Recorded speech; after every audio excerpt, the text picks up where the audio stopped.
नमस्ते। जय भारत। कुछ ठीक नहीं लग रहा जो दिख रहा। देखिए, 4 दिन में जंग खत्म करने के लिए कई लोगों ने उत्साह लेकर सामने आया। ये पहले तो यूएस कहते थे हम इनका आपस के मामला है, भारत और पाकिस्तान का, हम नहीं पढ़ना, हमें नहीं पढ़ना वगैरह कह रहे थे। बस फिर अचानक क्या हुआ। अच्छा, वो आजकल तो यूएस तो पलटी तो बहुत मारते हैं, फिर हुआ क्या इसका कुछ ठीक समझ में नहीं आ रहा। इसे होता क्या है, क्या बात है। तो लोग सोचते हैं, लोग खबर भी ढूंढते हैं, कई लोगों के कई विचार तो सामने भी आते हैं। तो एक नतीजा कुछ लगता है कुछ ऐसे ही है। एक तो किसी ने इतना अपेक्षा नहीं रखा कि भारत का स्ट्राइकिंग इतना प्रिसाइज होगा, मतलब इतना प्रिसिशन स्ट्राइकिंग होगा, इसका किसी का अंदाज नहीं था। एक बात। दूसरी बात, उनका जो एयर डिफेंस है वो एकदम अंधा बना जाएंगे, इसका भी कोई अंदाज नहीं था। ये तो बस शस्त्रों के बारे में कुछ जानते हैं तो दुनिया, पर हमारा रणनीति कुछ चीज होता है ना, जो रणनीति कैसे रचा जाएगा वो कोई नहीं जानता। अभी भी जो ये फलाना नीति लिया था, फलाना नीति अपनाया था, हमने ऐसे किया वैसे किया, काफी नैरेटिव आता है, तो नैरेटिव आने दो।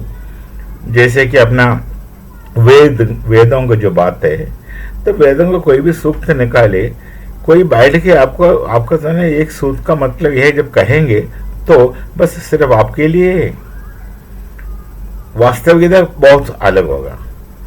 ठीक, जो कहानी जो बनाता है लोगों के लिए, तो ये लोगों के लिए जो कहानी बनाता है लोगों के लिए ही है। उसमें तो इतना पूर्ण वास्तविकता रहने की जरूरत भी नहीं, रहता भी नहीं। तो ये हुआ क्या है, जो रणनीति भारत अपनाएगा, क्या रणनीति का कोई स्टीरियोटाइप नहीं होता, ब्लूप्रिंट नहीं होता रणनीति का। वो वक्त मतलब समय और साहचर्य और जो अवस्था, ये सब सामने रख करके एक नीति रचा जाता है उसी क्षण, और उसका आधार पर काम चलेगा। बस नीति रचाएंगे, वो भी एक मानव नहीं बैठ कर करेंगे, तो लोग साथ बैठ के मिलजुल के बनाएंगे। तो उसका आधार ये है, मैं ये बताऊंगा, ये है कि ऋग्वेद का जो अंतिम सूक्त है, 10वीं मंडल का जो लास्ट सूक्त है, संगच्छत्वम संवदतम, मतलब ये हुआ कि एक सोच, एक विचार, ये सब लेकर के बैठेंगे, लक्ष्य एक रहेगा और विचार सोच सब एक रहेगा, एक रेसोल्यूशन तो एक ही रहेगा, निर्णय एक रहेगा। तो इसके आधार पर एक जो रणनीति को रचना जो हुआ, उसका बस फिर उसका प्रवृत्ति में लाएगा, मतलब वो काम में लाएगा। तो उसके लिए काफ़ी इंस्ट्रूमेंट्स हमारे पास है, हमारा सारी इक्विपमेंट्स है, हमारे लोग है, बड़ा निष्णात है, बड़ा स्मार्ट है, वो लोग काम करेंगे, बस पूर्ण रूप से करेंगे, पूर्ण क्षमता से लोग करेंगे। ये सब है, ये सब हुआ। तो इतना कुछ किसी ने ऐसे सोचना है कि भारत में ऐसे ऐसे होगा, कुछ करेगा, पर एकदम चकित हो गए लोग, दुनिया ही चकित हो गई, और कई लोग काफी चकित हो गए। एक तो चीन का बात है, चीन ने अपने कुछ सामान दिया था पाकिस्तान को रोकने के लिए, यहाँ का जो यहाँ से जो फेंका जाएगा उसे रोकने के लिए कोई सामान रखा, वो उनसे कुछ रोक नहीं पाया। उनका जितना भी सिस्टम है, ये बड़ी घोषणा के साथ ला कर रखा। वो पाकिस्तान तो शुरू से ही कहता हम तो एटम बम मारेंगे, तो हर कोई कहता है पाकिस्तान में एटम बम मारेंगे, लेकिन आजकल ऐसे बात सुनने में नहीं आता। जरा सोचिए क्यों नहीं आता है, बात है, हमेशा कहता है एटम बम मारेंगे। एक पाकिस्तानी टीवी में बैठ के एक लड़की कह रही है कि अरे ये लोग समझते क्यों नहीं है कि हम एक एटॉमिक पावर है। अब एटॉमिक पावर का तो पोल खुल गया, तो यही तो बात है। तो जो दुनिया, खास करके चीन और यूएस तो हर जगह अपना हाथ डाल देता है, तो उनका कोई भरोसा नहीं, ना किसी का दोस्त है, ना किसी का भाई है, ना किसी का चाचा है, बस उन्हें अपना मतलब से मतलब है बस। तो इतना तो हम तो यूएस से तो यही अपेक्षित है, हमें पता है ऐसा करेंगे। उन्हें कुछ फायदा हुआ तो हमारा अच्छा दोस्त रहेगा, उन्हें कोई फायदा नहीं हो तो हमसे कोई परिचय भी नहीं रखेगा, ये उनका है। तो किसी ने ये इतना नहीं सोचा कि भारत 20-25 मिनट के अंदर तबाह करेंगे और ये करेंगे, और जितना भी हमसे जो हुआ उसे कहानी बोलने की कोई ज़रूरत नहीं, सबको पता है ये सब होंगे, तो कोई अपेक्षित नहीं था। फिर एक अचानक कुछ काम हुआ, जहां वो अपना न्यूक्लियर आर्सेनल रखे, छिपा के रखे हैं, उसका दरवाजे पर कुछ गड़बड़ कर दिया, गड़बड़ हो गया, उससे तो भूकंप आ गया, अक्षरार्थ में भूकंप आ गया पाकिस्तान में। और रिक्टर स्केल में 4-5 उनका ये माफ हुआ, तो भूकंप आ गया।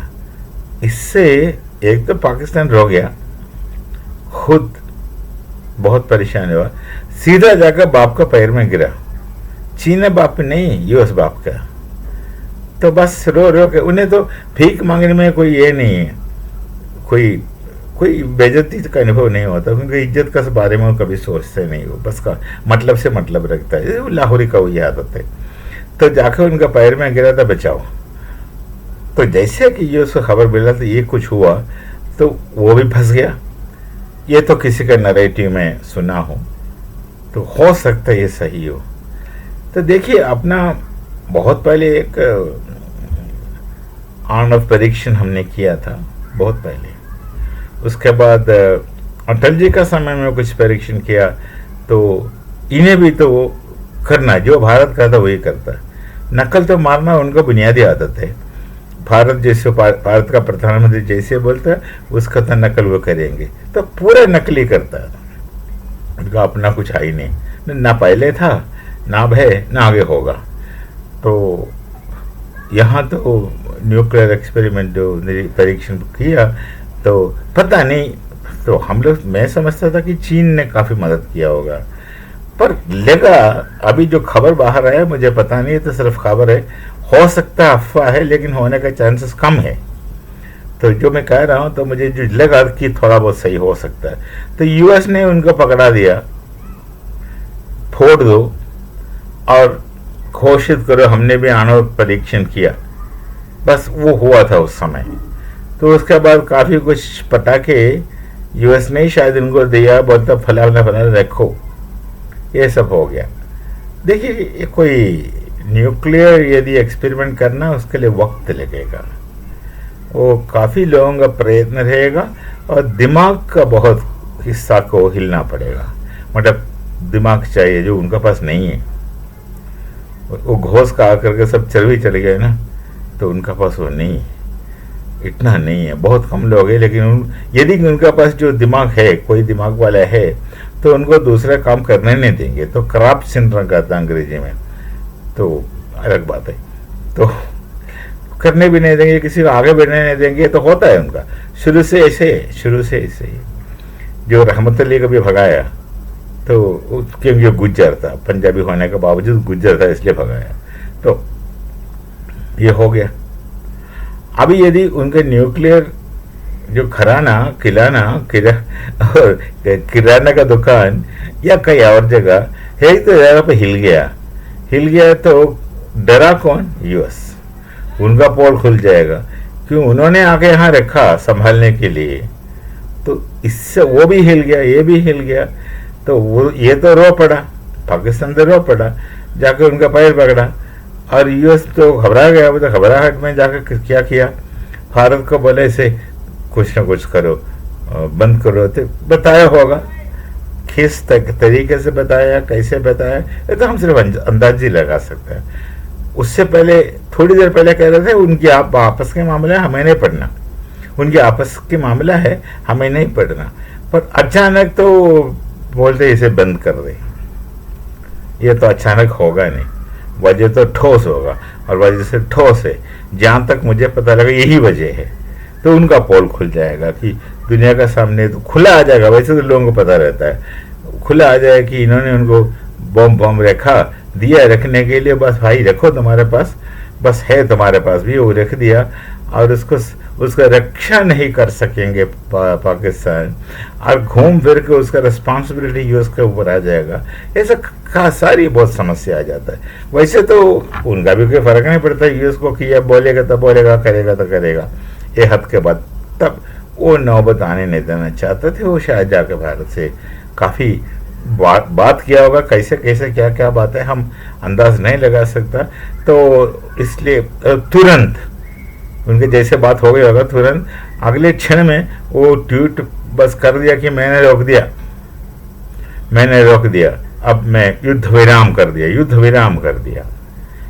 युद्ध सीज फायर अंग्रेजी में जो कहता है। तो भारत ने अपना जो प्रधानमंत्री जी कुछ कम नहीं है, वही अवतार है, पूरा अवतार है। अभी गुजरात का है तो भगवान श्री कृष्ण की नीति रखता है अपने पास, द्वारकाधीश का नीति रखता है अपने पास। तो उन्होंने बोले ये तो विराम है, पर पूर्ण विराम नहीं भैया, अर्ध विराम है। हमने पॉज किया, अर्ध विराम किया, ह्रस्व विराम किया, कुछ क्षण के लिए हमने लड़ाई बंद नहीं किया। तो इन्होंने ढंढोरा पीटा, तो बाद में फिर बुलवाना पड़ा कि जयशंकर जी से, तो बोले देखो भाई ये तो गलत बात कर रहा है, इन्होंने इसमें आए नहीं, क्योंकि हमारे एक पोजीशन है, एक निर्णय है कि पाकिस्तान और भारत का बीच में कोई मीडिएशन नहीं चाहिए हमें। ये तो नेहरू का गलती को हम कब का सुधारा, और ये बोले हम बात करेंगे, बात आपसे नहीं होगा, ये होगा तभी, हमें नहीं चाहिए भाई आपका बात, हमें आता है कैसे काम करना। तो बस ये हुआ। तो इसीलिए शायद हमें तो ह्रस्व विराम या अर्ध विराम करना पड़ा। तो बट बाद में पीछे वो भी हट गया, यूएस भी हट गया, बोलता कि हम तो इसे मजाक किया था।